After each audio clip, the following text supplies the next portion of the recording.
কিছু রিজেকশন আমাদের ভেঙে দেয় না, বরং নিজেকে নতুন করে তৈরি করার সুযোগ দিয়ে যায়। হ্যালো, আমি রনিত, একজন অ্যাসপায়ারিং অ্যাক্টর। থিয়েটার করার পাশাপাশি টেলিভিশন ও ফিল্মে কাজ করার জন্য অডিশন দিচ্ছি। তো আমি যখন ঠিক করেছিলাম টেলিভিশন ও ফিল্মে অভিনয় করব, তখন থেকে আমার একটা গোল ছিল এবং এখনও আছে যে আমি লিড ক্যারেক্টার করব। কিন্তু 2023 এবং 2024-এ আমি কিছু অ্যাড ফিল্ম থেকে রিজেক্ট হয়ে যাচ্ছিলাম আমার লো কনফিডেন্সের জন্য। কিন্তু 2025-এ আমি এমন একটি প্রজেক্টে এমন একটি ক্যারেক্টারে অডিশন দিয়ে রিজেক্ট হয়েছিলাম যা আমার নিজের প্রতি নিজের ধারণা সম্পূর্ণ পাল্টে দিয়েছে। তখনই আমি বুঝেছিলাম জীবনে কিছু রিজেকশন আমাদের ভেঙে দেয় না, বরং নিজেকে নতুন করে তৈরি করার সুযোগ দিয়ে যায়। চলো ঘটনাটা শেয়ার করা যাক।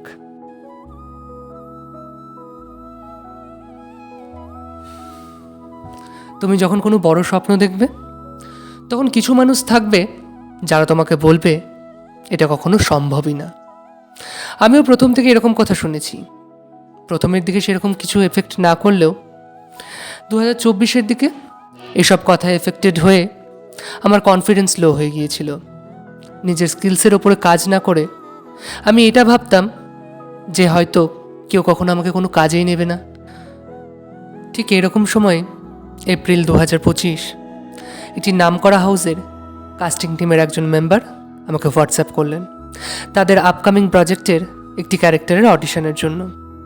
আমাকে স্ক্রিপ্ট পাঠানো হলো এবং আমি পারফর্ম করে সেটা ওদের পাঠালামও, কিন্তু রিজেক্ট হয়ে গেলাম। তবে যে মানুষটি আমার অডিশন নিয়েছিলেন তিনি এতটাই ভালো মানুষ ছিলেন যে যখন আমি তাকে জিজ্ঞাসা করি আমি কেন রিজেক্ট হয়েছি, তখন তিনি তার শত ব্যস্ততার মাঝেও আমাকে আমার ভুলগুলো ধরিয়ে দেয় এবং আমি যাতে ফিউচারে আমার পারফরমেন্স ইমপ্রুভ করতে পারি তার জন্য আমাকে কিছু টিপসও দেন। তারপর যখন ওই শোটির প্রোমো অন এয়ার হলো, তখন আমি জানতে পারি আমার অডিশন একটি লিড ক্যারেক্টারের জন্য নেওয়া হয়েছিল। তখন ওই শোটি থেকে রিজেক্ট হয়ে গেলেও একটা আলাদা আনন্দ হচ্ছিল। মনে হচ্ছিল চেষ্টা করলে আমিও পারবো, শুধু প্রয়োজন আরও হার্ডওয়ার্ক আর ডেডিকেশন। সেদিনের রিজেকশন যেন আমাকে নিজেকে নতুন করে তৈরি করার একটা সুযোগ দিয়ে গিয়েছিল।